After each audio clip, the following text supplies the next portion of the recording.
wake up. This is a brand new episode of Wake Up Right. Wake up. With your workout buddies, April and sometimes Yenna. Your Hiit podcast. Your much needed hit of encouragement, empowerment, and motivation to live and grow each day a little brighter. Hey beautiful people, welcome to an episode of Wake Up Right, your Hiit podcast. I'm April Lauren and I am going to be hosting solo for the next month to 2 months while Yenna jet sets around, and I am so excited to hear her adventures when she comes back. In today's episode, we have Aaron from FitLabb, Aaron Maltz, and he is no stranger to the comment section of my videos, and he also is found often in the chats on my premieres. Aaron is a fitness professional. He's been in the industry for around 20 years. He is just a wealth of knowledge, and he is here to share some thoughts he has on personal training and what qualifies trainers and more. Because of the nature of some of our conversation, I do want to share a trigger warning. We will talk about bullying. We will talk about suicide. If you or anyone you love exhibits suicidal ideation, please call 1-800-273-8255. Again, that's 1-800-273-8255. This is the National Suicide Lifeline, and there are counselors available to help you, whether you are suffering with suicidal thoughts or ideations or it's someone you love. Also, visit stopbullying.gov for advice and to learn about how to stop bullying in your homes, communities, and schools. I always mean in the beginning of these videos to share with you that sometimes they're quite long, and they're quite long, hopefully will never be over 2 hours, but they're quite long so that you can take us with you throughout your week. We want to be your workout buddies. That's why it's your Hiit podcast. So whether you're cleaning your house, going for a walk, going for a run, we want to keep you company. So please never feel like you have to listen to the whole podcast all in one shot. We want to keep you company through the whole week. Without further ado, let's just dive into this podcast. Now, it's time for the main event of today's Hiit episode. Let's welcome our special guest. Hey Aaron, welcome to the podcast. Hey, thanks for having me. I'm looking forward to this for a while. My pleasure. Me too. So I heard that you recently went to a cave. Yes, it was actually kind of partially inspired by you and your caverns and caves that you go in. For those of you that don't know, I love some caves. We just lived in the cave state, so I dragged my husband all over, and Aaron just went into a cave. It was funny because so my whole life I've been seeing signs. I live up in New York State, and I saw signs for or I knew about this place called Howe Caverns, right? It's spelled H-O-W-E, not like like Howe, right? And I've always heard of it, and we never went growing up. And here I am in adult life, and we happened to drop off my older son at his very first sleepaway camp experience, which was about an hour and a half northeast of that place. And while we were staying up at this hotel for a couple of days on our first vacation, like a year and a half, I said, we're not that far from that place. Let me look up where it is. I decided we're going to go and visit this cave because I saw your video. It reminded me like, oh, let's go check out this cave. It's kind of cool. So we took this scenic route. I took my wife and son, my younger son who's 7. He actually just turned 7 like that weekend, as a matter of fact. I think it was his birthday, I think, and we went there. And we drove to this cave, and it was amazing. It was the first time I've ever done anything like that. It was the coolest thing. Literally, it was like 55 degrees down there, so it was cool physically too. And the whole the tour group got backed up. My wife was not the happiest with it, and I get why. We were freezing cold. It was like 90 degrees outside, but we were not dressed for the occasion. But it was really amazing to see, and just a cool experience. That's really awesome. Well, tell me about your family.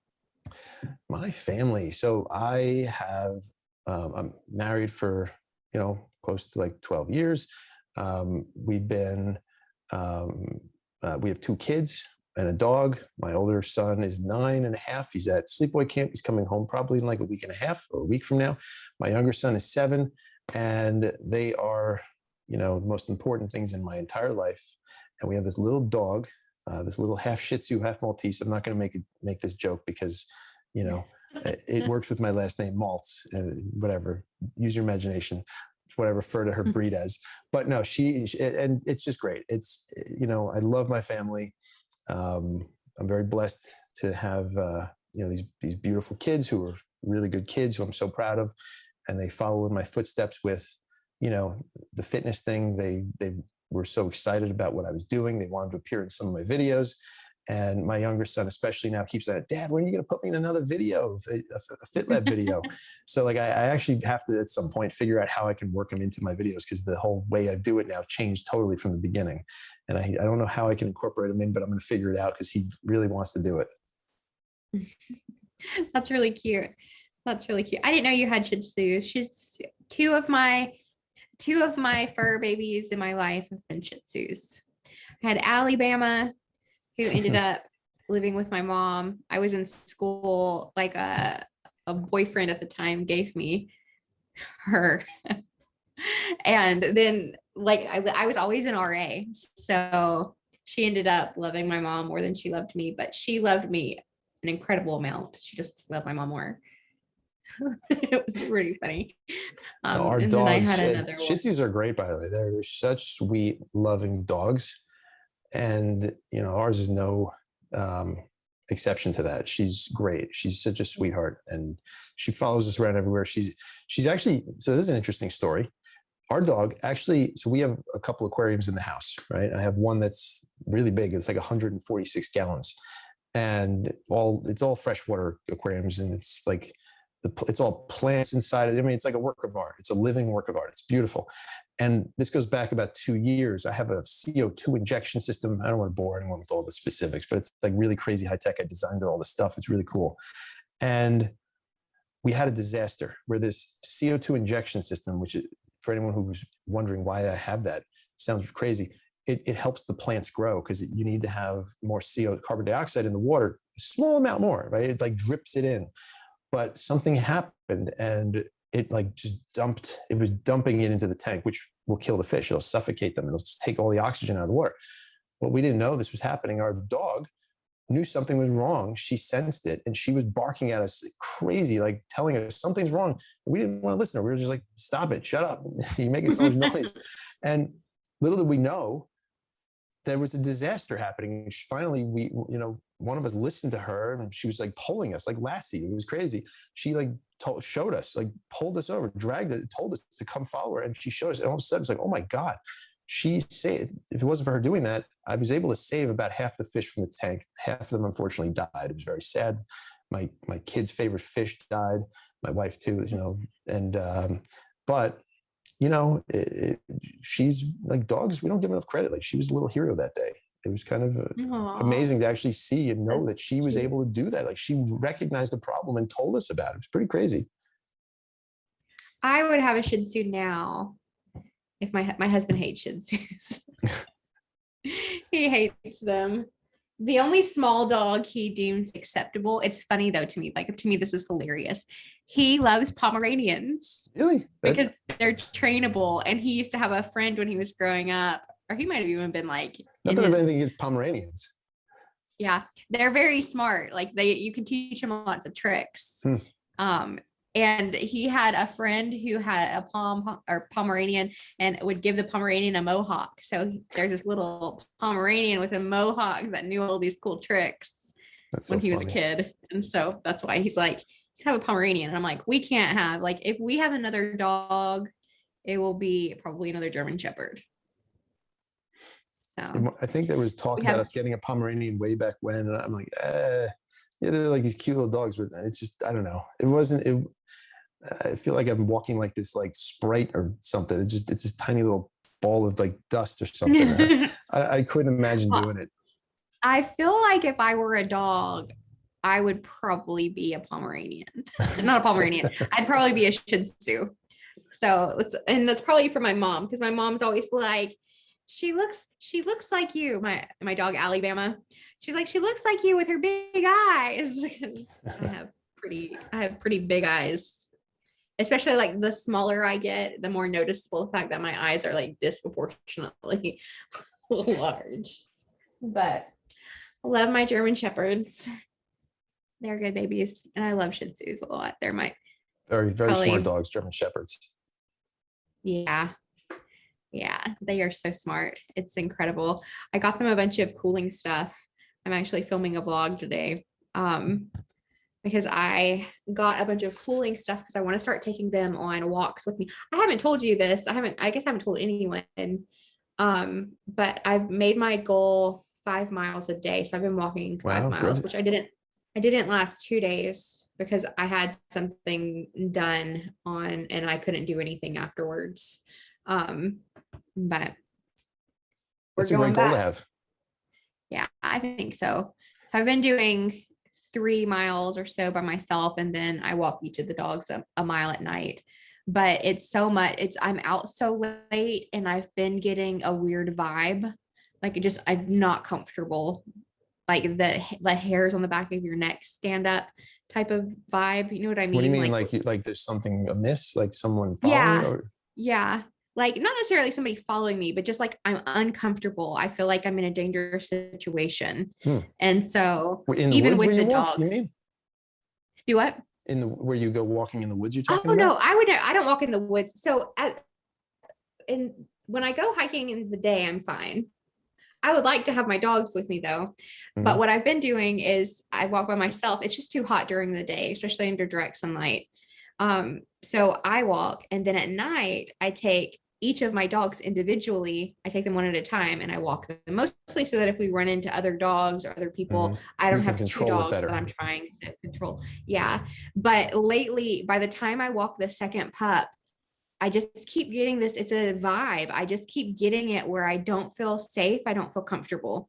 And so I've been doing Julio second because he's the big dog. People are going to back away, but I'm like, I think what I'm going to start doing is when I just walk one in the evenings, I'll walk one and then I'm done earlier. So I'm not out that late. I think what happens is it ends up being close to midnight and I'm out there walking, which there's no cars, there's no other people.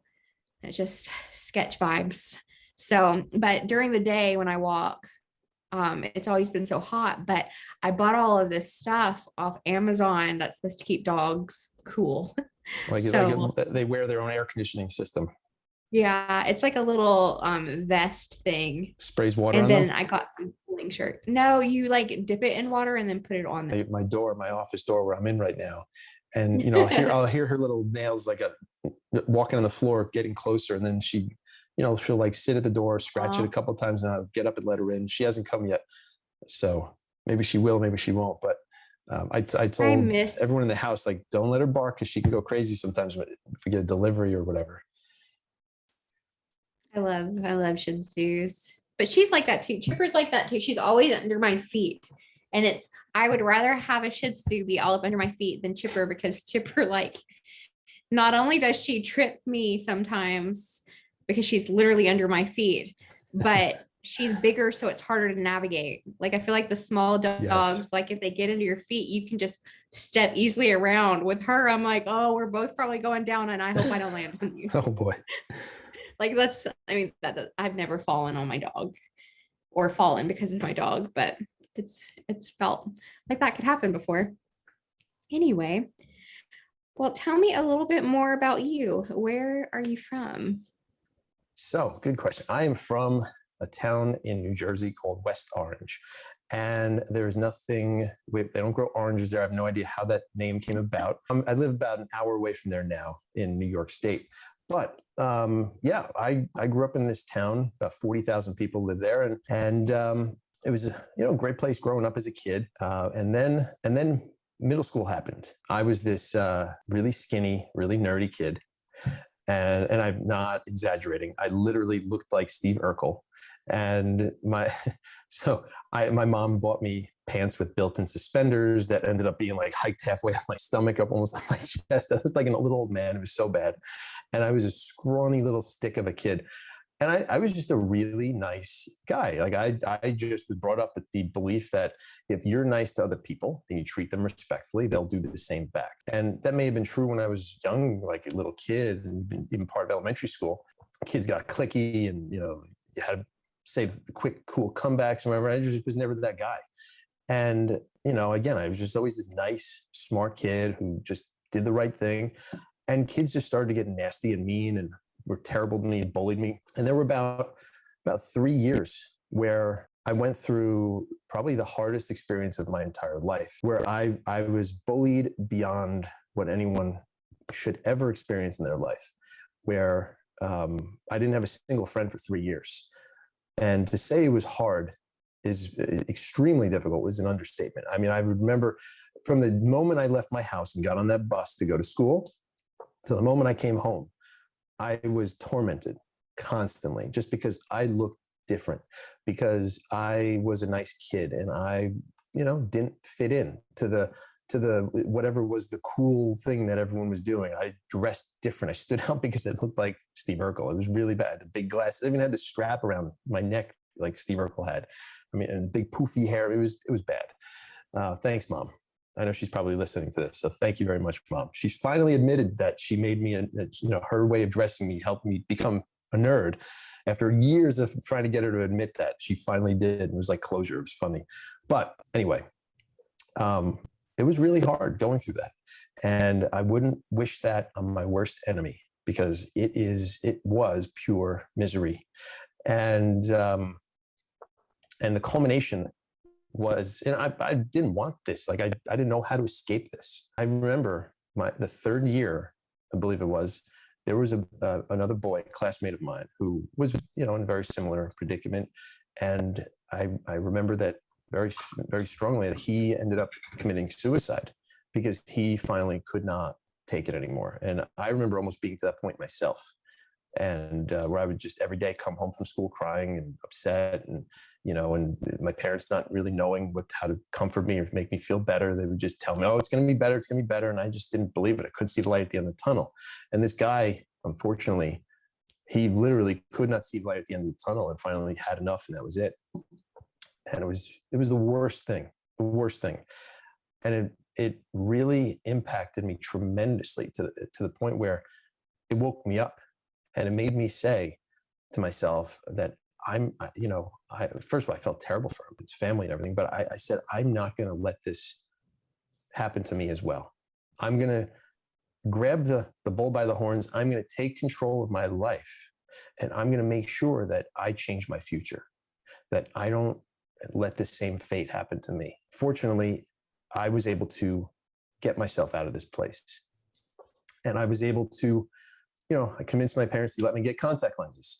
I convinced them to let me start shopping for my own clothes that didn't have built-in suspenders.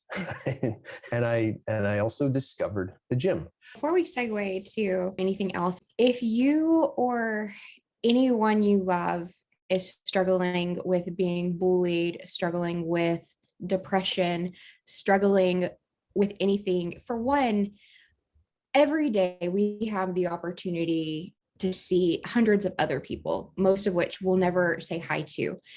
Something as small as eye contact and a smile goes so far. Have you ever had a bad day and you're at the store and maybe like you're stressed because there's a long line and everything's going slow, and someone smiles at you and you just feel flooded, like you feel comforted? That happens to me sometimes. And I try my hardest to be a beacon for that warmth, because everyone deserves it. And I'm not saying that any one person is responsible for anyone else. But what I am saying is every single person is worth love and worth light. And if we approach our days with the thought that people around us are going through things, and something as little as a smile can change so much, then I think the world would be a little bit brighter and a little bit better. So That being much. That's a said, powerful thing to say. I totally, wholeheartedly agree. and going back though to kind of why the main purpose of me interrupting interrupting the Interrupt story. anytime. I talk too much. No, is that if you yourself are in a place where you feel alone, where you are literally bullied, and let's say your home environment isn't good for whatever reason, and you feel worthless, you're not. There is not a single person on this earth that is worthless. Every single one of us has value that's Yes. immeasurable by our standards. You are worth life. You are worth feeling happy. And there is a hotline available. It's 800-273-8255. Again, that is 800-273-8255. It's the National Suicide Prevention Lifeline. And if you are feeling so dark and in such a place that you don't feel that there's any hope, and you do have a suicidal ideation, I encourage you, I beg you to call that number and get a little help. There are counselors available through that hotline that will be able to talk to you and help you find things that you can do now in the situation that you're in. And you're loved. And with all of that being Could not said, agree more. You know what? That's such an important message, I think. And I'm glad this kind of naturally kind of came up, because this impacts so many people, right? And that's why I thought it was important to share that part of my past, because if I'm being honest, I think almost everybody out there goes through bullying at some point to some degree, and nobody deserves it. Nobody deserves it. And some people are really pushed to the brink, and, you know, and they need to know that there's always a light at the end of the tunnel. There's always someone that they can speak to. There's always some way out, that, you know, through whatever method that may be. And there's always someone to reach out to. moving the conversation forward a little bit from this very important topic, I would like to know how you started to come out of that state you were in, where you were just miserable and you were being bullied. What was the catalyst, and how did you start to overcome it as a child? You were still a child. Yeah, I was probably I think it was 14 years old when that whole change started to happen. And this was probably one of the most powerful moments in my life, or times in my life, I should say, because like I think I was starting to say before, that, you know, I finally got contact lenses over the summer. I changed my clothes. I got a better haircut, and discovered the magic of hair gel. All right. To tame this wild thing that I had going on up there. It was terrible. But most importantly, part of my own transformation into who I then became, which is really I'm the same person in my core still, right? But what empowered me to, you know, through this change, was I also discovered the gym, which has been a central theme for the rest of my life ever since then. So I went into the gym, and that became my positive outlet for all of what I had gone through, for all the pain, the anger, the upset, the frustration, all the bullying I'd been through. And that was my positive outlet for all of that. And I used all that negativity, funneled it into my efforts in the gym. And I took it out in there in a very positive and productive way. And I noticed, because I never lifted weights before, I was 14 years old. I went in there with a purpose, that I wanted to build myself up mentally, physically, my confidence, and all this stuff. And I had a purpose, and I went in there, and I went gung-ho, and I tried learning as much as I could. And by the way, I made mistakes. I was a beginner. I made some mistakes, and there wasn't the internet back then, showing my age a little bit. All right. We didn't have things like that. I had to listen to teachers and coaches who, unfortunately, we all thought they knew what they were doing. Not all of them knew that well. Right. They gave me a good base knowledge, but that was about it. And I hurt myself doing a couple stupid things, but that's, again, that happens, unfortunately, with beginners who don't maybe have access to the right information, or maybe who are listening to the wrong people or the wrong information. But you know what? If you try and error, luckily I didn't get hurt badly. And I ended up making quick progress. And around the time when I finally started ninth grade, freshman year of high school, I already looked like a different person. Not so much the muscles, a little bit, but my overall appearance. And I started to feel better about myself. And I remember going to school, and we mixed with the other middle school. There were two middle schools that then combined to go to the same high school. So there were all these new kids. 50% of them were all brand new kids that most of them I never knew. And they had no clue who I was. They didn't know about my past. And even some of the kids that I grew up with from middle school I went to, some of them didn't even recognize me because I literally looked like a different person. And it was just great. I still had kids trying to bully me, but within about a month or two, I had built up enough. I don't want to make it seem so exaggerated because it doesn't happen like that. It doesn't just happen. When you're a beginner, things happen quickly, relatively speaking, but it's not like it's overnight. You're going to blow up like a balloon and be super strong. But relative to what I was, I was better off.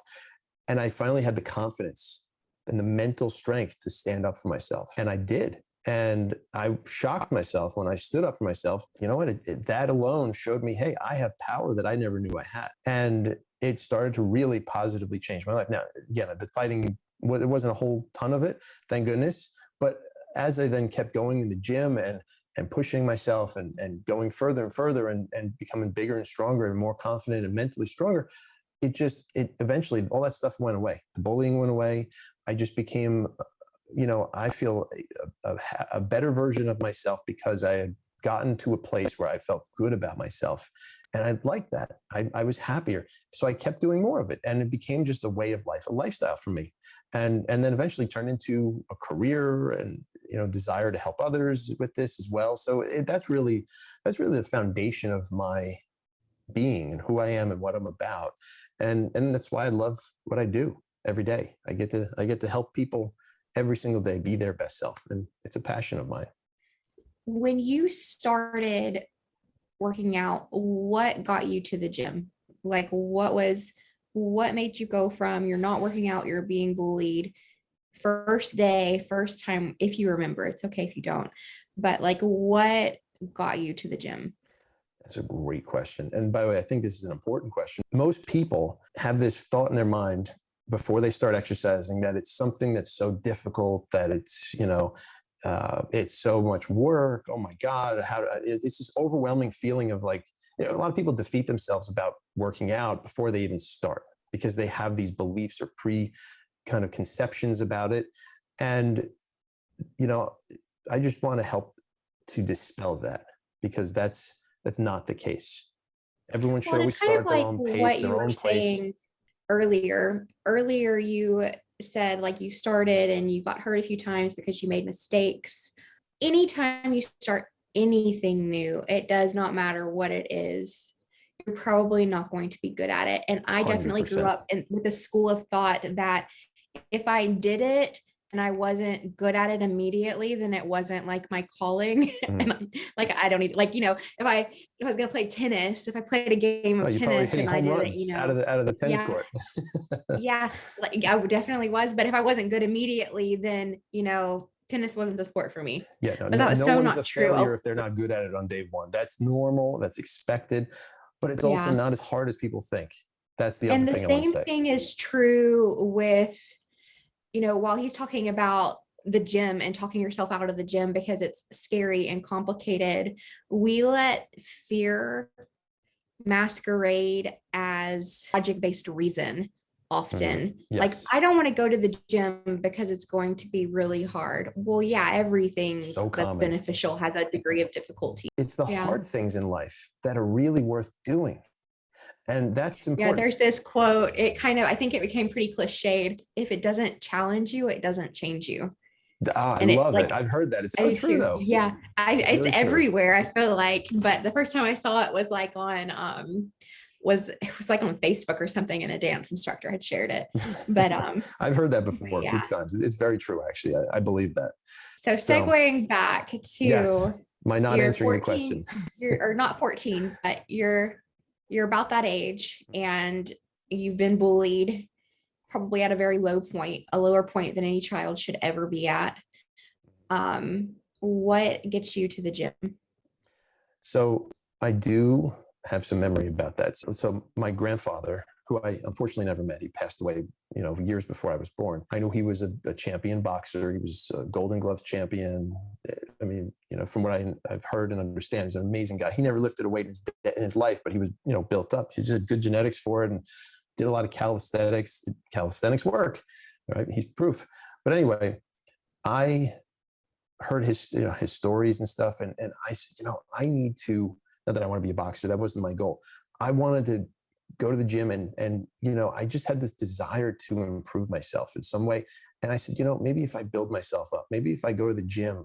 It was over the summer. My mom took me to our local community center and gym in our town. And I went and started using the weights. I was excited to finally get in there. And I just loved it. I loved the feeling of that I got. I remember, by the way, endorphin rush, it's a real thing. So for anyone who has worked out, including yourself, I'm sure you could speak to this too. You do get this incredible endorphin rush, and you could have the worst, crummiest day. And I've experienced this myself, where I had some really rough days at work or whatever. And I go to the gym and I get a good workout in. And afterwards, it's like a weight is lifted off of me. I leave with a smile. It's like I checked my baggage at the gym and I didn't pick it up on the way out. And that's awesome. Noticed that on that very first experience, I noticed that I left feeling like a better, happier version of myself. I felt good. And you know what? I mean, I didn't know what I was doing. I had no one to teach me that first time. I had no clue. So I remember I was really sore because I pushed myself harder than I should have that first time. It's a lesson to learn. Don't go crazy in the beginning. It's not like all or nothing. You start where you're at and move on from there and progress from there. But I actually still liked the feeling of being sore, because to me at the time, it was a sign of progress. You don't have to get sore necessarily to make progress. We know that now. But anyway, that feeling I got, and the connection I felt to it, and the positivity that I then also associated with it, that kept me coming back. And that kept me, that was like my fuel. And when I started to see physical, that I could see physical changes and also feel the changes, and I noticed myself getting stronger. Boy, that was like rocket fuel for me. Like that really lit a fire under me. Like, I'm liking this. I'm feeling better about myself. And it was a mental change as well. So that was really that kept me going after that first experience. And I started going regularly. I felt like gym was therapy. Oh, and by the way, it's very appropriate. Gym is greater than therapy. How appropriate I'm wearing this shirt. But no, seriously, working out for me became a form of therapy in a way. It really was such a positive thing. And I found that the mental changes followed the physical changes for me. And I think that's true for so many different people, whether it's, building up or whether it's weight loss or so many different things. I want to touch on your shirt for a minute, because I think it's interesting. And I just talked about this in my 1-year video. While going to the gym is not the same as going to therapy, and there are reasons for both. I think going to therapy helps, but a therapist will not change you. It's the same thing with the gym. Going to the gym, I mean, just the act of going and standing in the gym isn't going to physically change you. No. All of us as individuals have the responsibility of steering our own ship, our ship being ourselves and our lives. Oh, and by the way, I want to add something. We all are in control of our own fate, right? We all have the ability to change our present and our future if we choose to. So, and that path looks different for everyone. And just getting up, showing up won't change things necessarily, but taking action once you show up and coming up with a plan and executing on it and making it happen and forming new positive habits, all that stuff is all part of the equation. And that's how we can all make big, big differences in our own lives. How did your love of passion become your career? So that's a really good question. I'm trying to remember. Let me re-ask that. How did your love of fitness become your passion? Because I think I said, how did your love of passion become your passion? If I didn't say that, I don't remember. I think I did say that. Your love of fitness turned into your career. So how did my love of fitness as like my lifestyle become a career? So that's a great question. I'll try to remember the best I can, but basically, I remember through high school, I'm really into this. And by the time I was a junior or senior, I was, one of the biggest, strongest guys in the school. And I mean, there were a few guys bigger than me, but anyway, I remember I loved it. I loved it. It became who I was. It really defined me to a good extent. I mean, obviously I was still a really good student, did well in school, ended up going to college at Rutgers University. And I was an exercise science major, which is basically like a pre-med course as well. So I did that because this was what I was passionate about. And I said, this is what I want to do as a career. So, and I loved it. I enjoyed going to class every day. And it was not easy, by the way. It's a hard study, course of study to follow, a tough major. But, I loved it. And I ended up managing the gym on campus at Rutgers, partly because I got the keys to the place too. I could work out at like midnight. That was kind of a cool perk. And it was the best paying job on campus, but I loved it because it was just what I loved. I enjoyed doing it. Got my training certification while I was still in college. And that was another career that I then had, a job I had while I was in college. I was making really good money while I was still in school. And then when I graduated, I had a pretty thriving training business already and making really good money. And I then became a teacher for about 4 years right out of college with my training going on. And, I won't talk about this part that much because it wasn't a big part of my life. But for about, I want to say 4 or 5 years, I was a fitness model. I had 2 different agents that I worked with, one in New York City, who did the bigger stuff, and one in New Jersey who handled like the smaller things, more local. I didn't get like crazy gigs here, but I had a few things here and there that I did. It was kind of fun. My students thought it was kind of cool that they thought I was a celebrity. I wasn't a celebrity, but I remember they would see me on in things, a billboard or magazine, whatever it was, or it was a TV commercial I did. And they thought I was some famous person. I wasn't. It just cracked me up. But anyway, it just made them listen to me better. That was the one nice thing about it, but I really loved being this trainer who could positively impact people's lives. And because I saw myself in really all of my clients, I saw myself when I first started, and I wanted to teach them how they can really change their lives, how they can positively change, how they can improve whatever they're doing, and just how they are all powerful and strong and really had full control over their future and whatever. And they had the ability to really be whatever they wanted to be. It all depended on the work that they put in, right? I didn't take credit for their success because they were the ones that had to show up at the end of the day, and they were the ones that had to put the work in and learn and do everything to pave a brighter, better future for themselves. So that's what really got me into it as a career. And I can't say enough how much I've enjoyed that career path and the positive impact I've had on hundreds of people over the years. The height of my career, well, I could say now is the height or in the past, right? There's 2 parts where I could say that things were just, it took off in a great direction. But I ended up working with some, celebrities and pro athletes, during the course of my career as well. It's really awesome that you started as your love of fitness and passion came from you overcoming the hardship of being bullied for so many years.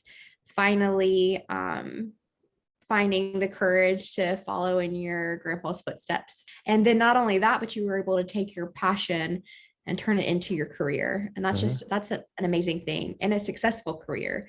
So you've been training for how long? How long have you been a trainer? So I've been a fitness professional for, well, if you count from when I first started, about 20 years.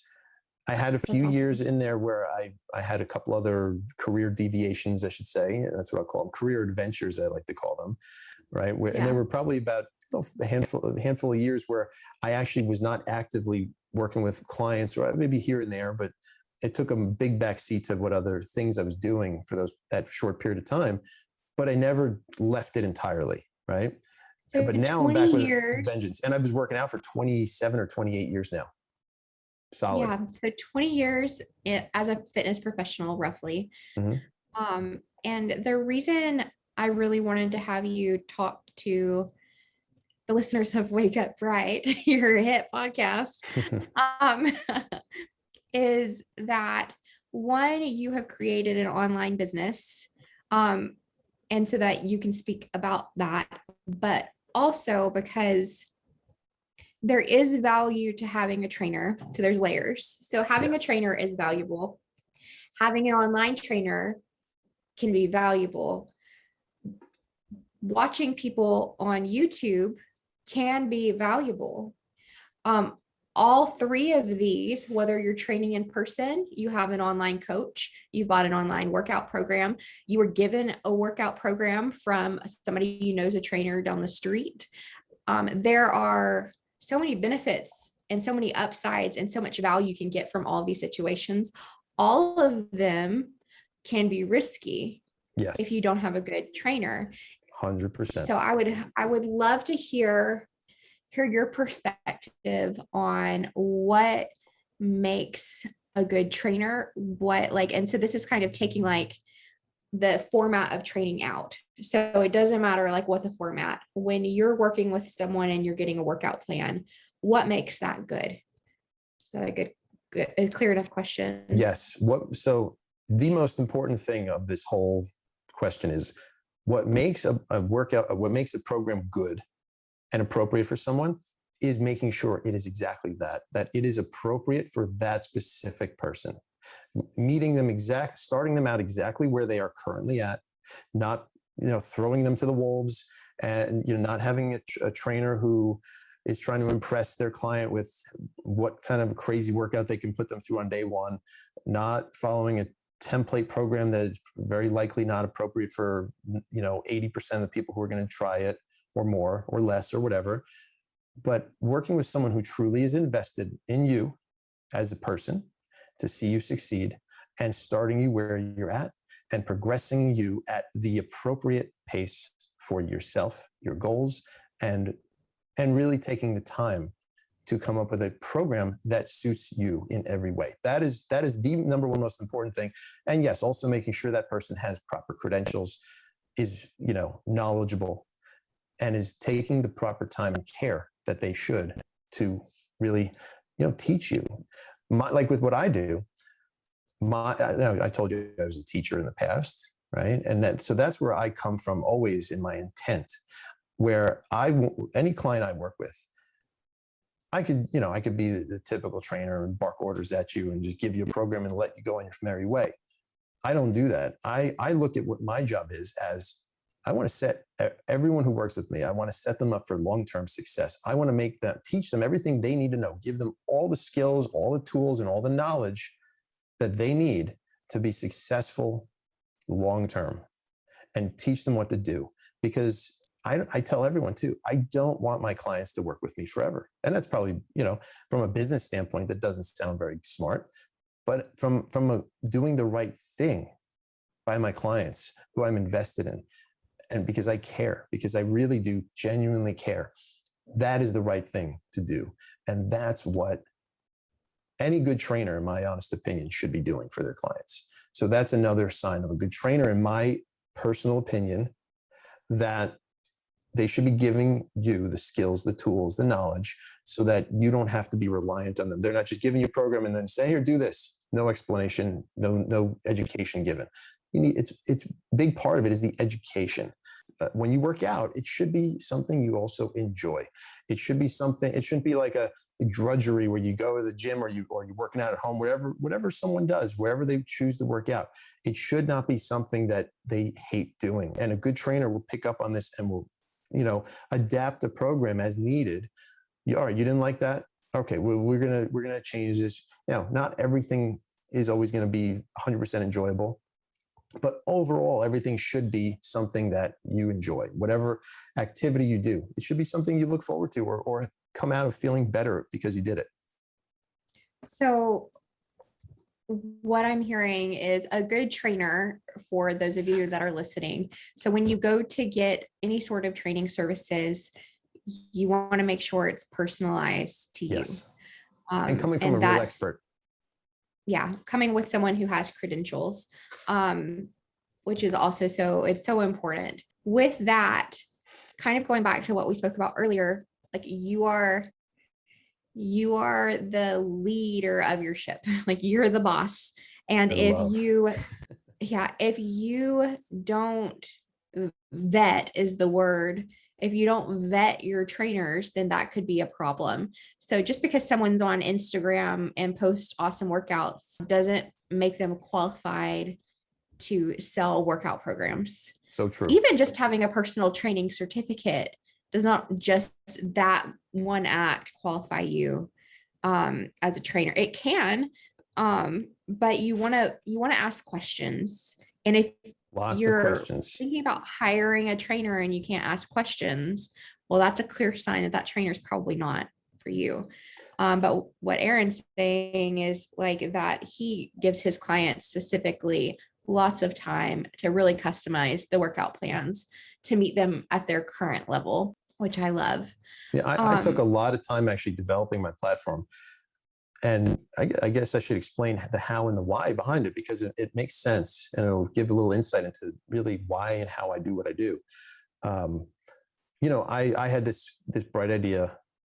I'd been through the ringers with, previous career adventures. And I finally said, I had enough. I want to be the master of my own fate. I want to start something for myself. I need to get back to fitness. I need to get back to this as my main career. And even though when I was working with my celebrity clients, I was making over, $200 an hour training them. I realized that who really needs my services? Who really needs, high level or great quality, fitness services? And it's the people who can't afford $200+ an hour. And, so I came up with this idea of doing this online platform which was a hybrid between, creating free content on YouTube, which was high quality and very helpful and presented in a way that was unique in my own unique style and enjoyable, which is always adapting as I go. I'm always trying to improve and, whatever. But also working, I created this website, I bought the domain, blah, blah, blah, all this stuff. Like it was a whole process. And it took me, I'm not even kidding, it took me like a year and a half of research and development. I hired other trainers to see what other people were doing. And I was very surprised. I expected people had this down to a science. This was the beginning of like the real online starting thing, right? For, the online training and everything. But I was shocked that the quality of what I was seeing out there after hiring a lot of different trainers online was that the quality of services that they were offering was really pretty terrible. It was embarrassingly bad in most cases. Most things were just template programs. Like I would tell people I have 2 herniated discs in my lower back, which I actually do. And I would say, I can't do a couple of these things. Guess what was in my program? The things that I said I could not do. And when I would question them, it would take them, just like that funny video I made recently about the trainer, like not showing up for days or weeks or whatever. It's so true. Like I would write them an email and they would take a week to get back to me if they did at all.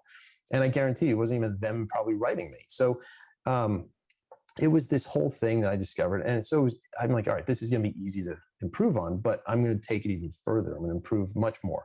So I created this whole thing. It's over an app. I did it at a reasonable cost where it's much more affordable than if you hired a trainer in person, when you're working with someone 3 days a week. And this is a full program. It's an education. And like, I'm fully accessible, like, video calls, etc. It's just a great platform. And I don't know. I don't want to try. I'm not using this like to sell my services. That's not my point. It's just, I'm trying to talk more to the issues out there and how to select someone who's genuinely going to help you. And, it doesn't have to be me. It could be anybody, but make sure if someone who's listening, if they're looking for a trainer, do your research, make sure that they're legit, that they are going to take the time, they're going to really invest in you. And, if something is like too cheap and they charge like $20 a month or, even up to like $100 or whatever, chances are it's not personalized. It's not going to really be someone investing in you. If something's, way expensive, I don't know how that's justifiable either. It seems sometimes it's just because someone's a celebrity. So there's a lot of different things to think about and consider when you're looking into who you want to work with. And you really have to take the time, do your due diligence, do your research, and really figure out, is this person and their service really worth investing in for me? Is it going to work best for me? Or are they going to be invested in me? So, it's an important thing to consider. Research is important and you should do it, but don't let that stop you from moving forward on your journey. So let's say and I think this is so important.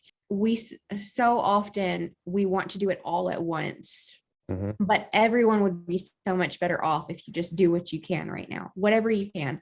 Start where So you are. taking it back to training, yeah, like you should take your time to get a trainer.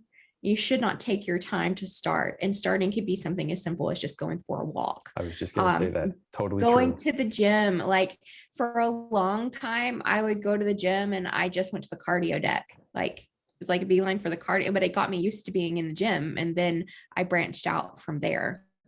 So It's starting new habits. Starting new healthy habits is really where it begins, right? And realizing it's not a scary place or thing to start doing. Yeah, definitely. And so what Aaron's saying is make sure that they're qualified. Make sure that even if they're qualified, but they don't give you personal attention, they don't listen to what you're saying. You know, he said that he has herniated disc and he vetted other trainers just to kind of see what people were offering, right? And he would get training plans, and the plans would include programming that would agitate or hurt or were dangerous for him to do with a herniated disc. So even when you have a trainer or when you're doing anything, always feel that you have the right to stop things, because you do. You don't have to do something just because someone says. So if it's in your 100%. plan and you're not comfortable, don't do it. And if you experience some discomfort, that's a great thing to bring up with your trainer. So like, let's say Aaron and I are working together and he has an exercise on there, and every time I do it, I have excruciating pain in my hip. Well, then I have the responsibility to be like, hey, Aaron, when I do this movement, I have excruciating pain in my hip. And if he dismisses it and he's like, oh yeah, that's normal. Like, no pain, no gain. That's not true. Yeah. I hate that saying because it's so not true. Anyone who says that is wrong, and run far and fast from them. Yeah. You want that, like, ideally your trainer would respond with questions like, what do you mean by excruciating pain? Is it like burning? Is it like tearing? Is it just that like you just want to quit because it's uncomfortable, or is it painful? Like you want someone that's going to ask you questions so that they can further customize the plan that they've given you. Absolutely. Yeah, because you know what? Some people may experience, the pain, the burning sensation of lactic acid building up over the course of, any given set. And if they've never really experienced that before, it could be a shocking pain for them if they literally never felt that before. That's a very different pain than an injury-like pain. Right. So you're right. It's great to ask questions as a trainer, and it's the responsibility of the client, the person, the individual working out, to identify and to point it out and speak up and say, hey, this hurt, and then describe it. And, and then the trainer should say, hey, well, you know what, that sounds like something you need to get checked out by a doctor. Any trainer who tries to diagnose is not doing their job right. No. And so when you are looking for a trainer, we kind of have a list going on. You want to make sure that one services that they offer, whether it's online that you're wanting or you're wanting in person, that it's the services that you want. You want to make sure that they're qualified. You want to make sure that it's personalized. You want to make sure, this is the fourth thing kind of that we just added. You want to make sure that you can ask questions. Yes. Because sometimes you can't ask questions to people. It bothers them, or they can't answer them, or they don't respond timely. Like if you can't have a dialogue with someone who's giving you a personalized plan, then that's a problem. And that's one thing I do. I haven't started working with Aaron yet, but I like that he has the messaging app feature just right on his app. And you want to elaborate a little bit on why you did that? The messaging system you're talking about. Well, yeah, and I use it daily with my clients because the constant communication is so vital, I think, right? And even you'll see, even in the workouts, I usually give a good narrative before the workout, which explains what you're going to do for that workout, and it even includes, if you feel any injury like pain, stop whatever you're doing, and stop doing anything. If it causes pain, go see a doctor. But also the messaging, even when you complete a workout, it's the responsibility of the person who did it to show, okay, you did, to write in like how many sets. Now I write in like how many things I want you to do, the sets, the reps, the weight, whatever.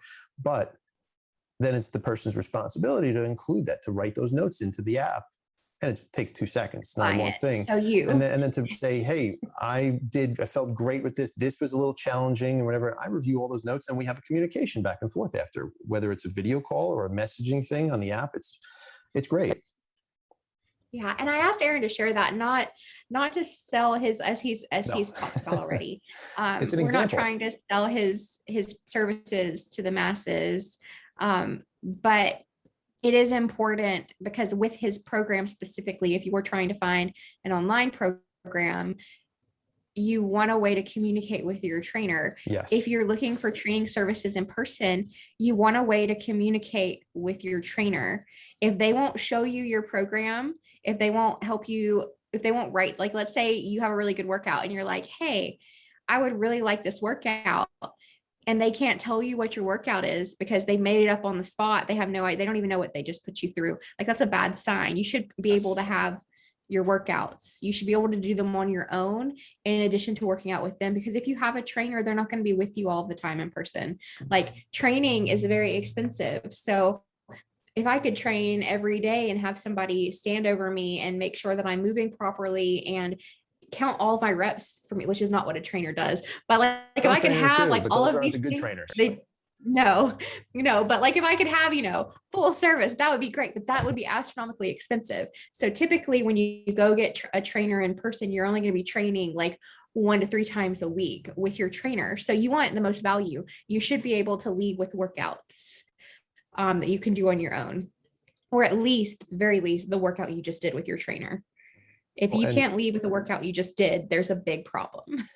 By the way, I want to comment on one other thing that I think is personally very important, and that's the nutrition side, right? So, and there's so many issues in the industry right now. I don't want to be like negative at all. That's not the point here. I think this is actually a very helpful thing to bring up because of the issues this presents and there are these perceptions out there that anyone out there is able to get, who works out, like anyone on Instagram or YouTube can just slap the name fitness on their screen name. And if they're in decent shape and look good, they can pretend to be a fitness professional. And lo and behold, they're giving nutrition advice.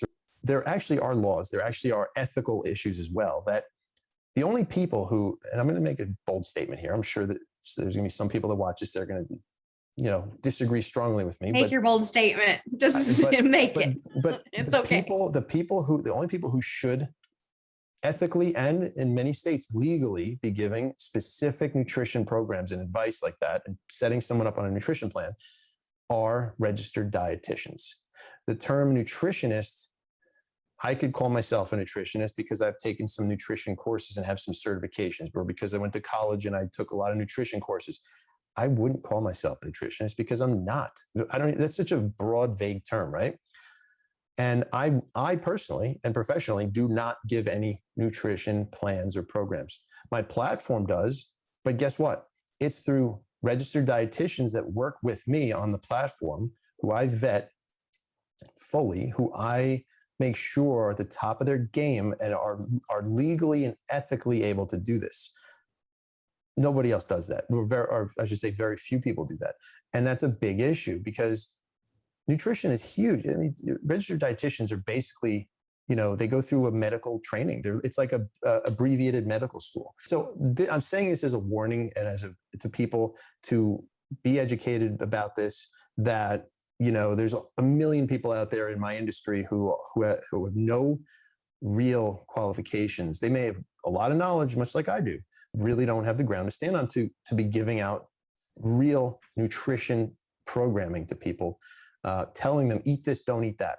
This is what your program fully should look like. It's unethical. It's not appropriate. I know, like through the certification organization I went through, I could have my certification revoked if I were found to be doing that. So I do it by the book because I think that's the most appropriate and best way to do it. And there are others like me who do the same thing, but there's not enough of them, unfortunately. So that I just wanted to put that out there because I think that there's so much misinformation about the nutrition side of things, as well as the fitness side of things, that people really should know and understand. You want to make sure whatever you're doing health-wise, that you are doing some due diligence. You're looking at your research. People can advise you on what to do, they can share what they're doing and what works for them, but they shouldn't be creating tailored programs for you outside of being a dietitian. And there's lots of health coaching. So like you can get a personal training certification. You can also get like a nutrition counseling certification, but typically that's like $300 an add-on to add on to your cert. It's not the same as like going to school and becoming a professional in that field, which is kind of what Aaron's saying, which is why Aaron has a dietitian that works with him. So all of that's just a red flag to be cognizant of when you're watching people and they're selling like personalized food plans for you. Are they qualified to do that? Because probably not. If you're seeing it on YouTube, they're probably not even qualified. So if they're probably not really offering a personalized plan. Guaranteed. Most likely. Probably like a template. But two, if they are offering a personalized plan and they're not qualified, that's a big red flag.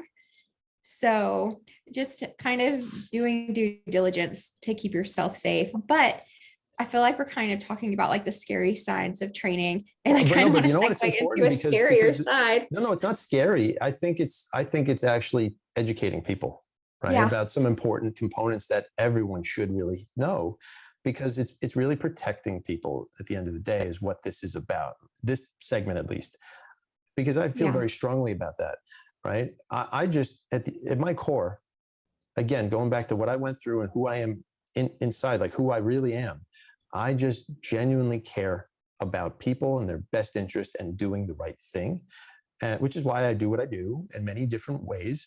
And I think educating them about what's out there, not to scare them, not at all, but to really with the intent to help them sift through all the nonsense and misinformation and help them to really figure out what the best path is for them and how to see through all the smoke and mirrors that's out there. Because unfortunately, most things out there are smoke and mirrors, and are the beginners are the ones that really are taken advantage of in these situations. And if I can somehow, this is not about me getting business, not at all. I don't care who anyone works with, as long as they're doing the right thing for them and they're doing it from an educated standpoint, and they know more, they have more knowledge, so that nobody can just take advantage of them, steal their money, and give them something that's not even going to work or not appropriate for them and may even harm them. So, I just don't want to see people waste their money and get hurt. That's really my whole intention with this part of the conversation. Yeah. And going back to that, so essentially what Aaron's offering, what we're talking about, are ways to sort out quickly who's kind of qualified. So if you see an advertisement on your Instagram or in your local YMCA that a trainer's offering to train you with a personalized program, and they're going to provide you a full diet, and they're going to provide all of these things that they're not qualified for, that could be a red flag. Yes, because while yes, if you eat their diet, it might work, you might get results. What my channel is about and what I'm about, what my health journey, my weight loss journey is about, is finding sustainable ways to lose weight. That's what I'm trying to do. Yes. I want healthy, sustainable ways. No quick fixes. It doesn't work. No. That's not sustainable or healthy. And I've shared this in videos recently too, that I've learned that there is a pendulum, and the type of personality I am, I can zero in and go like balls to the wall, super hard, like, and focus and do everything. If I have a list, I could do everything, and I can be super strict. And that's the pendulum here. But the higher I get that pendulum on this side, the farther it's going to swing on the other side. And I think so many of us are like that with, so kind of finding that balance and keeping my pendulum swinging here, where I don't go too far this way and I don't go too far this way, but I'm continuing forward and getting progress. That's what I want for me and my journey. And that's what I want my channel on YouTube to encourage people to do for themselves, because what keeps my pendulum swinging in a stable, slow manner, not going too high on either side, is that slow, sustainable change, but it's personalized to me. This is what I love about what you do.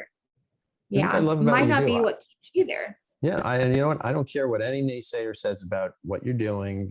That's nonsense. That's noise. You are doing things the right way because at the end of the day, slow and steady wins the race every single time. It is the right approach. And by the way, everyone's path looks different. Everyone's journey looks different.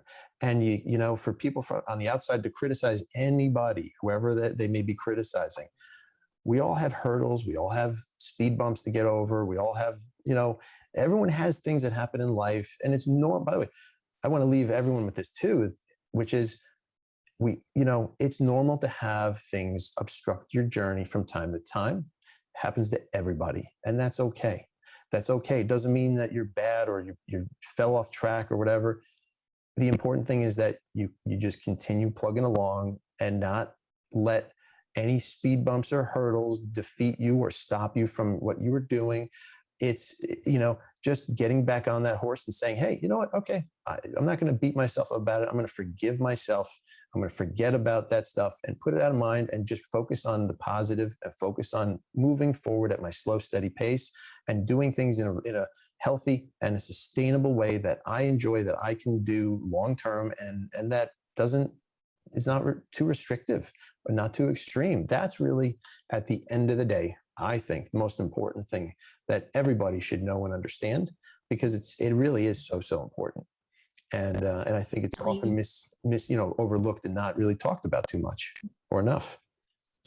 So we've talked about red flags with training and kind of what to look for, and also our own personal responsibility with training. And we've kind of mostly talked about personalized plans that are personalized to you online, and then also getting a trainer in person. I want to talk a little bit about trainers via Instagram and YouTube, the influencer training model. What do you think about that? What are the positives, if there are any? What are the dangers, which there are many? Dive into that with us a little bit. So, and I'm sure that there'll be some controversial things I'll say here. And, by the way, it is normal and fine for people to disagree with me if they do. I'm not saying what I say is like, that's it. Like, you have to agree with me.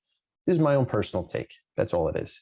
So, let's put it this way. There's a big difference, in my honest opinion, between an influencer and a coach.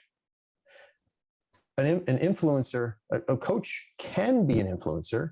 However, I don't feel that someone who is an influencer can necessarily be a coach. And let me explain why. Okay, so an influencer is there to literally, by definition, influence you, to buy something, to do something, to take a certain action. Usually they're pushing products, they're using their looks, their whatever they're doing, whatever they're presenting, they're using it to push products, to promote things as a affiliate or whatever it is, sponsored person. There's nothing wrong with that. I'm not poo-pooing that whole idea. That's fine. And I'm all about people doing that as long as they're promoting positive things that are not like snake oil products or whatever. Good for them. And you know what I mean? But if they're doing that, and then they're also coaching people, that's where things become very shady, potentially, because they're there to influence people to buy products, whatever. This is why I will never promote any supplements or anything like that, because I'm not there to influence people. I'm there to coach them. I'm there to teach them. If I were trying to promote a product that was unethical given my role, and it's not something that makes sense, right? Because now I'm trying to influence you to buy XYZ that may not be what's best for you. It may not be appropriate for you, but yet I'm pushing it. I'm influencing you to buy it because that's my job as an influencer. That's not a coach. A coach is there to teach you the right way to do things and how to, and what's going to work best for you, right? There's no influencing in there. You have to, help meet the person where they're at. So that's one part of it. The other part of it, and this is one of the other reasons why I actually decided to throw my hat in the ring and create a YouTube channel, Instagram. My Instagram is, unfortunately, I need to really work on it. It's kind of been slow going, but my YouTube has really has been my focus this last year. And, I need to speed up the process because it takes me like 100 hours to make a video. And it's not good. Like I need to speed it up, but it's because I put a lot of heart and work into it. But anyway, sorry for that little tangent. But what I was trying to say is that what drove me crazy and still does to this day is that the vast majority of people who I see and saw at that time that motivated me to do this was they're showing things in their Instagram posts and even YouTube as well and TikTok that are really not safe necessarily. I'm not talking about everybody, but there's a lot of people who post like they look like circus acts. They're like these ridiculous over the top videos that they make showing these really, they look amazing on camera. They look so cool. And by the way, they may motivate and inspire people to start exercising. That's the positive side of it, right? Influencers can inspire and they can motivate people. And that could be the positive side of it. However, they're also not, a lot of the time, not all the time, a lot of the time, they're also showing things that are very often not appropriate for most people, or in some cases for anyone to do. I can use some random examples of like the most extreme things I've seen. Like there were a couple people I saw on Instagram claiming that, they have huge followings of hundreds of thousands of people or more. And they had someone come in and punch them in the stomach, a boxer punching them in the stomach, claiming that was a great ab workout that people should do. Like, no, you want to rupture your spleen and die? No, it's not a good thing to do. It's not an ab workout, right? You're just going to hurt yourself. That's like, come on. And then guess what? They had in the comments, there were like hundreds of comments saying, I got to try this. That's awesome. And they were, this is so cool. No, it's not. This is stupid. So this is the nonsense I'm talking about, right? Or people who film these like over the top cinematic things. I'm all about cinematic video, right? That's great. But it's got to be showing things that actually are good and safe and responsible exercises, or giving good, real, valuable, legitimate advice rather than stuff that's just going to feed the algorithm. And yeah, I know, I get it. They're promoted, they're rewarded sometimes for doing this stuff because the algorithm, they get a lot of views because it looks amazing and people like it. So this is the problem. These are some of the issues. And that really motivated me to kind of throw my hat in the ring and say, hey, I'm going to show the right things. I'm going to do it in a cool, creative way that's interesting and fun to watch, but also the information is sound. The information is spot on, fully researched and vetted. And, and I just want to cut through the nonsense and help people to be able to do that too, to see the reality of everything and really learn what's going to help them best in their own journeys. So that's how I think I went on another tangent there. I'm sorry, but that's just how my mind works. But that's really it, So at the end of the day, coaches, again, to summarize, coaches and influencers are two totally different things. They're not one and the same, and that's an important takeaway here. That just because someone has a big following doesn't also mean that they really know what they're doing. It just means they might look great, and that people love their videos, and that's it. Doesn't mean their information is good. It doesn't mean they're a good coach. It doesn't even mean they are a coach at all.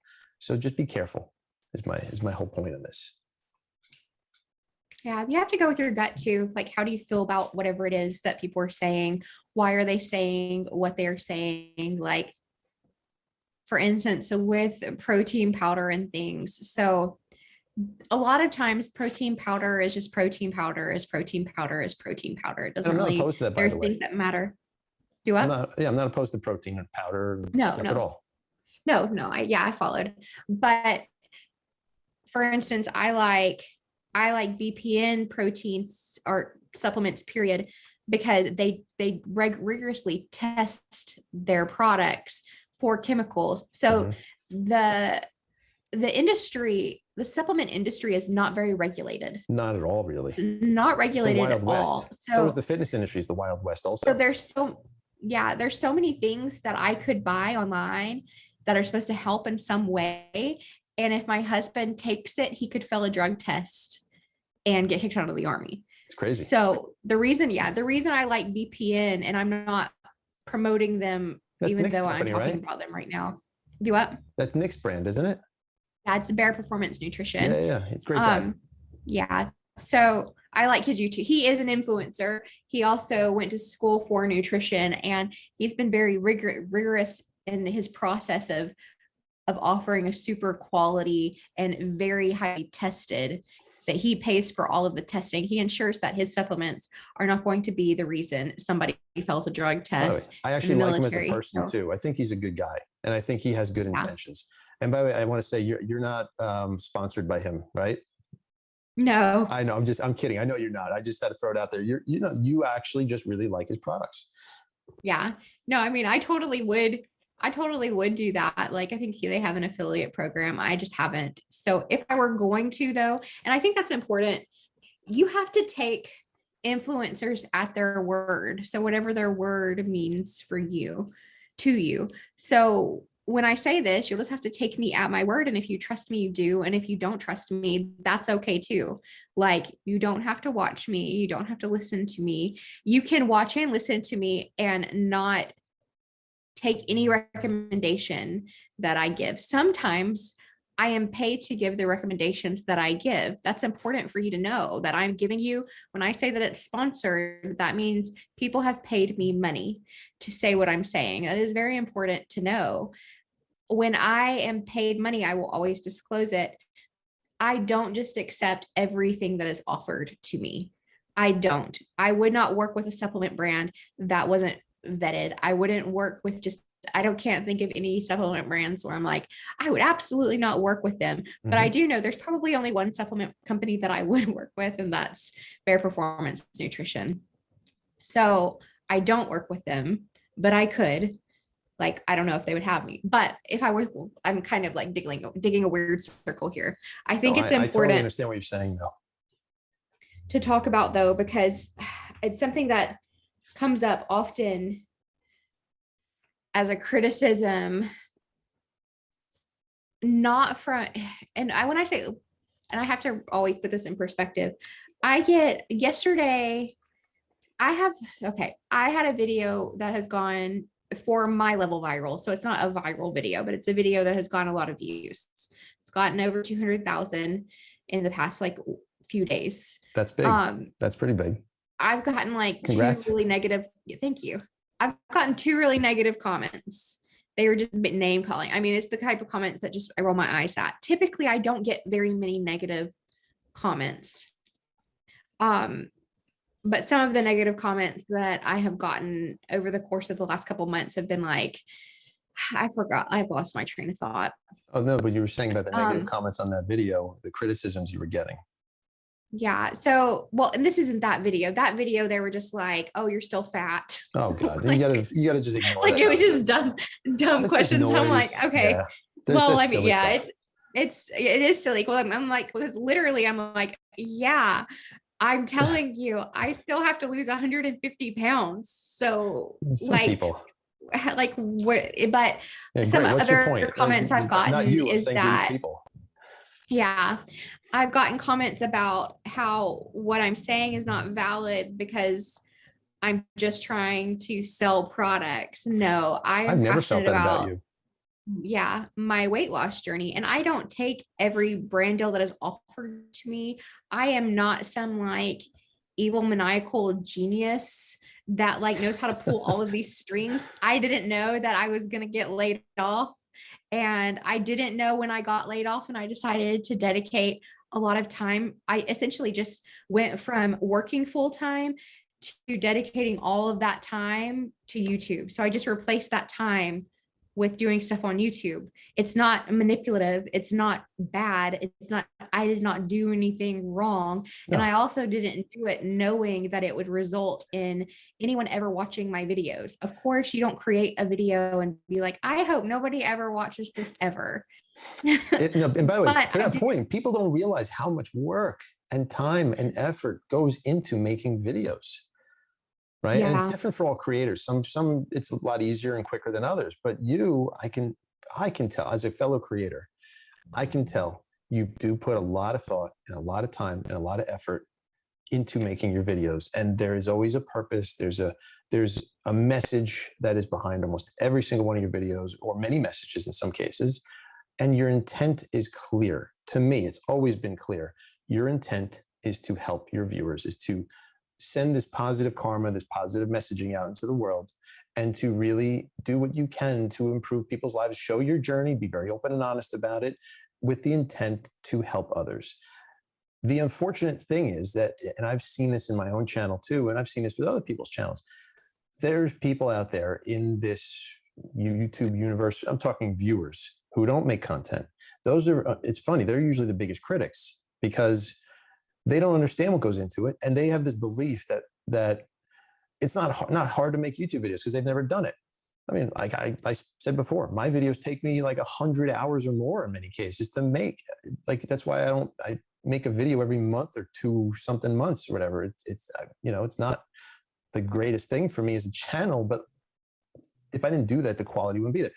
But where I was going with this is this. There's this feeling, I think, in the general public, like, oh, you're just trying to make money. Hey, if this is what you're doing full time, why should you not be able to make money from it also?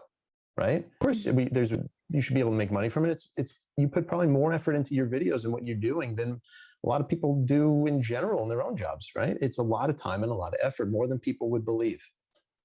Yeah. Well, and I do want to say something really quickly, because you were commending me, and I it is my purpose. The reason that I like sharing my journey isn't to make money. I like sharing my journey because I know that it will help people to not go down some of the roads that I've gone down. Yes. Or even just continue in negative trains that they may be on now.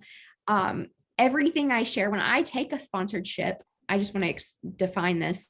Now, I would never recommend a product that I don't use, but I will never say that you have to have a product. Yes. That's very different. Nothing that I ever, and nothing I ever recommend, no sponsorship that I ever take will be something that you have to have, that you should even have. You have to evaluate whether you should have whatever it is that I'm talking about, whether it meets a need that you have, a want that you have. I'm just sharing the information that they've given me about their product, the information that I have experienced using their product, and then I am sharing it, and I am paid for that space. And you're very honest about it and open about it, as you should be. Yeah. You're not trying to hide that in any way, shape, or form. It's out in the open, which is by far the best way to do it. All right. And anyone who faults you for that, I feel like it's just silly. I don't get it personally, because I think you're doing it very, very much out there in the open, and you're very honest about it.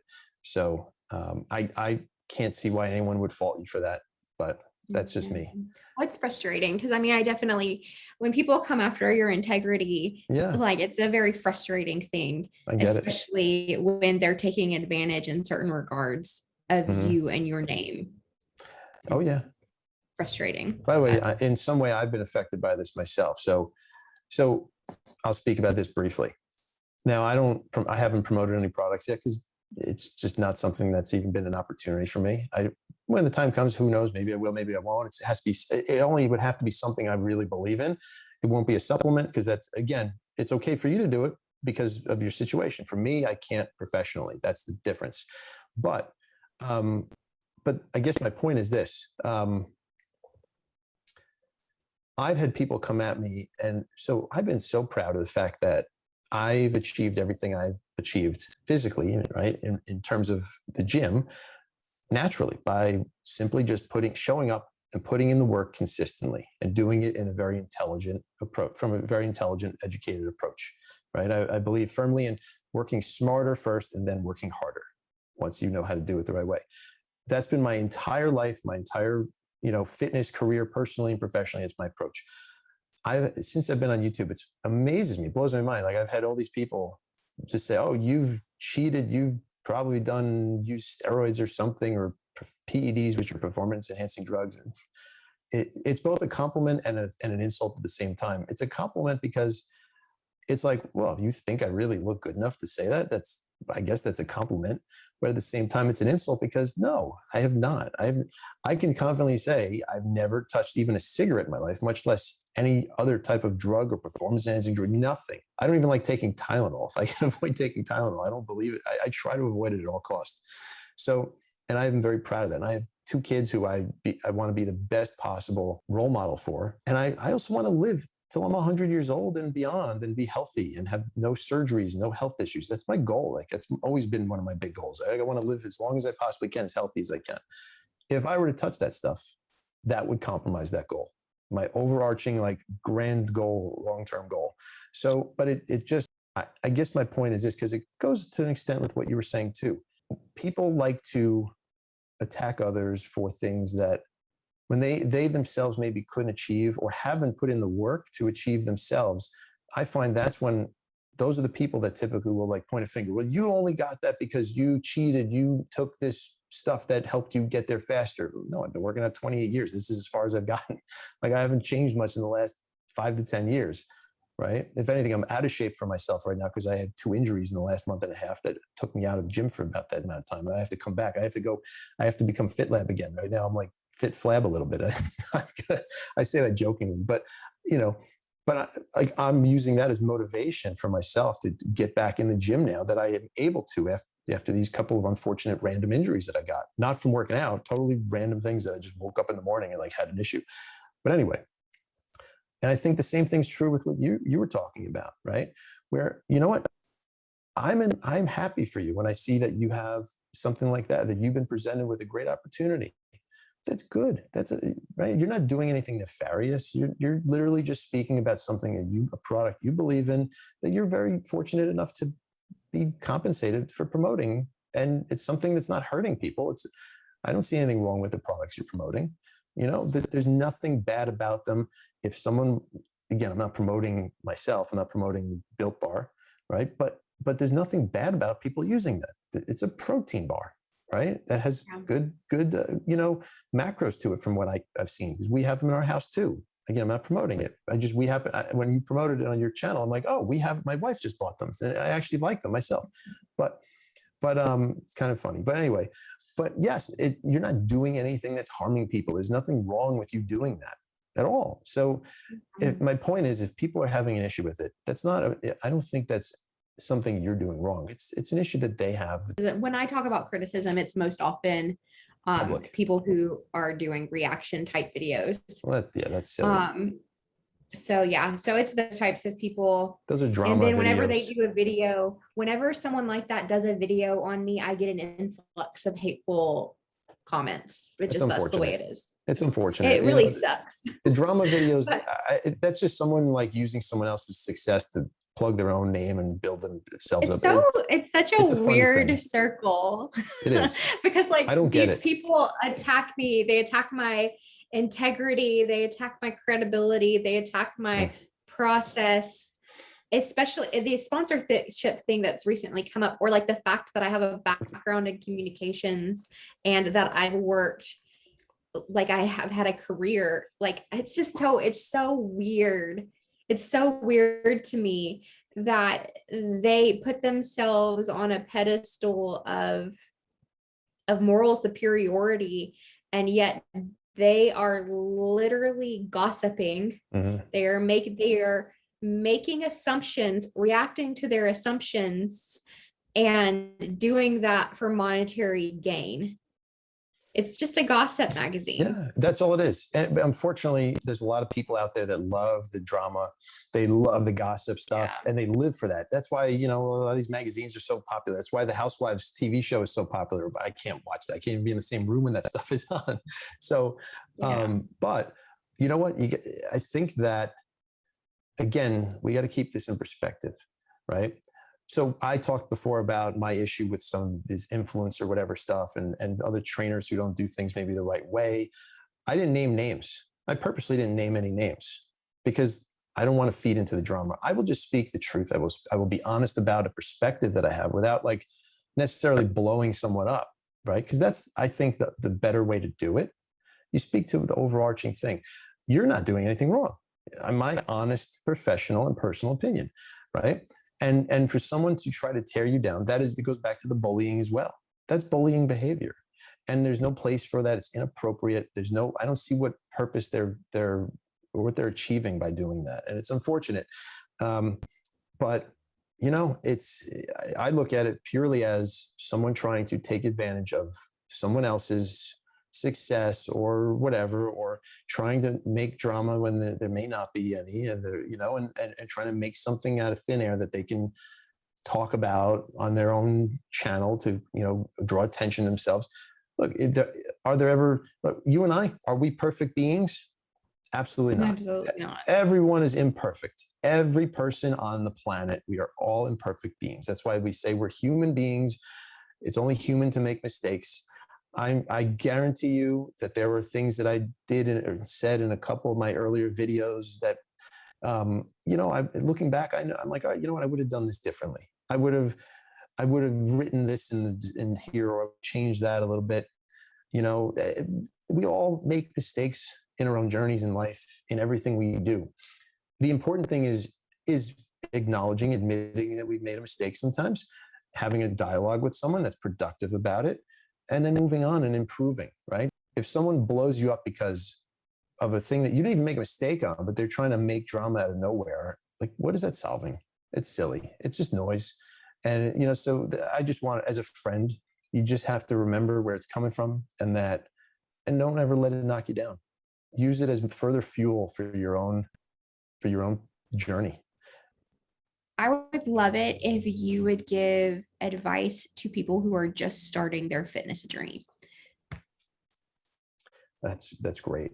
So people who are just starting, I know we talked a little bit about before about how people, they tend to defeat themselves sometimes before they start. And that's so common. I've seen this countless times. People don't believe in themselves. People don't always believe in their own ability to change their life or to get off the couch of doom. I coined that term, the couch of doom. It's very true. Everyone has one in their house. We all know it, right? It's hard to get up once you're on the couch of doom, even for me sometimes. But finding what motivates you, and that's really a big important first step. Figuring out, looking in the mirror and having this, like, you don't have to actually have the conversation like talking to yourself in the mirror. I'm not saying people might look at you a little crazy, but having this conversation with yourself, looking in the mirror and say, what do I like to become? Who do I want to be? Who am I? And where would I like to be? What are my goals, right? And figure out where you'd like to see yourself in the future. Now, you don't want to focus on that overarching goal. You want to always break things up into shorter goals, because having this like overarching goal, like losing 150 pounds, losing 200 pounds. If you think about that as this grandiose overarching goal, it can defeat people. It can totally defeat someone who's not already in it.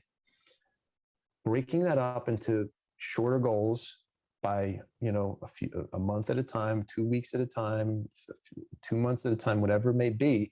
I want to achieve the X goal by this date. And here's my plan of how I'm going to get there. And actually coming up with a reasonable and attainable plan to achieve your reasonable and attainable goals is a hugely important step. And then it doesn't seem like this massive weight hanging over your head that that is impossible to achieve. So that's a big first step that I would advise everyone to do. And it's so helpful. Okay. And that's really the reason why a lot of people defeat themselves in advance. Number two, I want to say this, because this is a really important thing. And I've said this in one of my videos before, my own little transformation story, but I firmly believe this to be true. And that is, we all have 24 hours each day. The difference between success and failure is how we all choose to use that time, right? So really what that means is we are all in control of our own fate. We choose. Now, I know everyone has different situations. Some people may have, thyroid things or other health issues going on that, or just someone may be suffering from depression that's hard to overcome. There's all different things that we all deal with. But at the end of the day, we all have the same core ability, because we all have the same amount of time every day. And how we use the time, it will determine what we become in life, whether we achieve success professionally, whether we achieve success in our fitness and health goals, and so much more, right? So this is why I don't like it when people troll other people or try to blame them or whatever. Because at the end of the day, what is everyone doing with these 24 hours we're given that we should all be grateful for every single day? So we have control of our own fate. We should wake up in the morning and start to make small steps. This is another big point. Taking small steps. We don't have to, I'm against people just jumping into a new program and saying, that's it, I'm going to start. Today's day one, right? Today's day one. I'm going to go to the gym. I'm going to walk 10 miles. I'm going to do whatever. You don't need to do that. That's actually probably the wrong way to approach it. Start with taking small steps, like what you suggested earlier. Start going for a walk that's above and beyond what you normally would do in your normal daily activity. Take a scheduled walk that's like an extra. Start small, half a mile, if that's all you feel you can do or have time for. Everyone, and then eventually make it a mile, make it 2 miles, and then start doing some other exercises at home. Start doing just body weight squats and lunges or things like that. Start with that. These are all small steps. And then eventually you'll start feeling better about your ability level and what you're doing. You'll start feeling better mentally and physically, and that'll start the snowball effect. And you'll have these pieces that start to become pieces of a bigger puzzle that you'll start to put together. And as you incorporate all these steps over time, it comes together and the puzzle forms, right, into this big, nice, beautiful picture. And you now have all these healthy habits that you've started one by one by one. You've improved on them over time. And now the gym isn't so scary anymore. Now jumping into start having a program that you've now worked yourself into. And this is obviously for someone who's maybe really deconditioned or is really scared about doing something. But these are great steps to take, right? For someone just starting out. It makes it doable. It makes it not scary. It makes it not overwhelming and defeating. So these are some really important steps that I recommend anyone who's a beginner, who is questioning their ability level to do this stuff. These are things that they should do, because this is going to help everybody. And the other thing I want to say is, I can speak from personal experience with this. I don't want to throw my mom under the bus again, but so she, I say this with love because I love my mom very much. I will use her as a great example of someone who, this goes back many, many years, right? Back when I was in college, and I would sit at the kitchen table doing my work and studies while my mom was in the other room. And I had motivated my dad to work out already at that point. And he was going to the gym with me. And it was something that actually was nice. He and I started to share this together, this commonality. It was like a bonding experience. I was always close with my parents, both of them, but it got me and my dad even closer. And I grew to love that experience with him.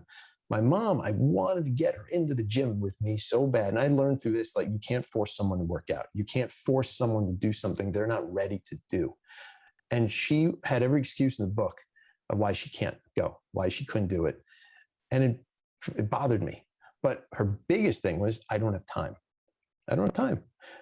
Now, she, at the time, did not have a demanding job. She had a job, but it wasn't like a crazy demanding job. She didn't have to work after hours really that much. And I knew that at night, she had her own version of the couch of doom, a chair in the living room, the next room over from the kitchen where I sat. And she would sit on this chair and she would watch TV. And I got so fed up. I don't suggest anyone do this because this will really annoy someone. But I for a week, I sat there and I took like notes on while I was studying about what she did every night and how she used her time. And, she might do the laundry, get up a couple of times, do certain things. But for the most part, I found that she had about 3.5 hours every night of just sitting on the chair, watching television, having a snack or just watching. And at the end of the week, I presented her with this paper and said, hey, you say you have no time. Here you go. Here's 3.5 hours every single day that I'm aware of that you have free time. You could be hopping on a treadmill. You could be going for a walk outside. You could be doing anything physically. You could be watching TV while on the treadmill, whatever you want, like you could be exercising. So that excuse is out the window. Well, it didn't go over too well. She was not happy with me, to say the least. So that's why I don't recommend anyone do that. Sometimes confronting someone with the truth is not always the best approach. But my point is of telling this like kind of funny story, and Mom, I'm sorry. I don't want to, say if you listen to this, but is that we all have the time if we want to make the time for it. Okay. So that's just, another reason why a lot of people make an excuse or a reason for why they don't start, because maybe it's scary and it's just something they tell themselves so that they don't have to deal with it. We all have the time. We all have 24 hours each day, 7 days a week. We all have the choice of how we use that time. whether we sit and play video games or watch movies or sit on the couch of doom, or if we can get up, go for a walk, maybe go to the gym, do some stuff at home, exercise, work in the garden, go for a bike ride. It's our choice. We all define our futures, and we have control of our fate. Those are really my pearls of wisdom I can leave everyone with. I love it. It's kind of funny because I feel like no one has time for anything that they don't want to do. Yes. But if you want to do something, all of a sudden you can make time. If you prioritize it, you can make time. The problem, I think, with starting a journey, and you just touched on it, and we've talked about it several times, is starting by doing everything all at one time. Mm-hmm. I think a lot of times they're like, don't say you're going to start on Sunday. Like, start right now. And then people are like, it doesn't compute. It's too much, because you're like, well, there's all of these things, but you don't have to do all of the things. Kind of just what you were saying, and something that I suggest all the time. Your first thing that you do to start your journey could literally just be standing, not even working outside. Just go stand outside for at least 15 minutes. Yes. 5 minutes, 15 minutes, stand outside in the fresh air. Don't even work out. If you don't get outside, getting outside is the very first thing you can do. Or if you don't drink enough water, being in nature is amazing. Some water. Yeah, amazing. So there's so many things that you can do to baby start in the right direction. And what I love and what I've experienced about building sustainable habits is it's like protections. When you have, they're like solid habits. When you start to slide, you don't just slide past all of the habits immediately. So I'm sure you can, but you typically won't. And so starting small with small habits, it protects you, and it protects your journey from when you do something or eat something that maybe you wouldn't typically. Well, this is why I don't like New Year's resolutions. I cannot stand New Year's resolutions, because what's going to make what makes January 1st so special? What's going to make you actually start on January 1st? It's a new year. Woohoo. Great. I saw the ball drop in New York City. Like, great. It's a new year. You know what? There's no better time to start than now, than today, than making small positive changes that start today, forming new positive habits, and just build it up over time. And it's those small habits that you form, positive ones, making these changes over time in your own way, at your own pace, that will compound themselves as you go. So saying, oh, you know what, it's Tuesday, I'm going to start next Monday with my program, or I'll start in 2 days, or I'll start on New Year's Day on January 1st. Why? You're just putting off something. And I tend to find that people say, well, I'll start tomorrow. And then tomorrow, I'll start tomorrow again. And then guess what? Tomorrow never comes. Tomorrow never comes. And then at the end of the day, weeks and months and years go by where you're saying, I'm going to start tomorrow. And unfortunately, things, you know what? Look, the important thing for us all to think about and remember is we all have one life to live. We all have one chance to do this. We don't get a redo. There's no reset button like on a video game, right? We have to take the time we have to make ourselves have the best possible life that we can have. And to think about, where do you want to be in 20 years? Where do you want to be when you have grandkids? You want to be able to throw a ball around in the backyard with your grandkids and go experience life and do all these great things with them? Or do you want to be in a wheelchair and a walker, or worse, right? So these are things that we have to keep in mind and put in perspective. There is no redo. Let's all start taking steps, positive steps today, at whatever pace you need to go at, to make your future look as bright as possible, right? And seeking the help of someone if you need to help you get there and achieve those goals, to get advice, to get knowledge, to get educated, motivated, whatever. But the motivation at the end of the day has to come from inside yourself. And that's where you shine, because I see that in you. You prove that in all your videos. And you and I are friends now, and I'm proud and very happy to call you a friend. And I see that fire, that motivation inside of you. I don't care what any naysayer says. I know you. I know who you are, and you have that inside of you. And that's not something you can teach or replace. You have that, and you should be proud of that. And anyone who tries taking that away from you, don't listen to them. It's nonsense. It's noise. All right. They don't deserve your time or attention, because it's not true. It's not who you are. And I know who you are. Well, thanks, Aaron. And thank you so much for being on the podcast today. My It was pleasure. fun. It was fun. We covered a lot. We We covered a did. lot of good stuff. Yeah. Yeah. So if you would like to catch Aaron, I have put his links down below, and every single episode will always have a corresponding blog post. Would you like to tell them where they can find you? Sure. Very easy. It's on YouTube. They can find me. My channel name is FitLabb. It's all one word, FITLABB. And by the way, the LABB, I haven't really spoken about this, stands for, it sounds like, it's cool, like, FitLab, whatever. No, it's actually the first letter of the names of my family, right? My younger son, Liam, my name, Aaron, and then my wife, Bree, and my older son, Brody. That's what it is. It's a family business. It's a family-friendly platform. That's really what I wanted to create at the end of the day, and it kind of worked perfectly. So, and also fitlab.com is my website. And on Instagram, I am at _FitLab. Some company from 7 years ago took FitLab, so I'm trying to get that, but they're like defunct and out of business. So one day I will get that. But until then, I'm the FitLab on Instagram. It's the same. April Lauren, there's a girl that has April Lauren and she has never posted a photo. She's had this account for like a million years. And I'm like, I've messaged her. Like I messaged her before anyone followed me, but I'm like, I'll like pay you. They never responded. They've been out of business for like 7 years. They're from Ukraine or something, and they never responded to me. Like, I want my name. Give me my name, please. It's so funny. That's awesome. Well, thanks again for being here, and I'll see you next time. Yeah, we'll talk soon, I'm sure.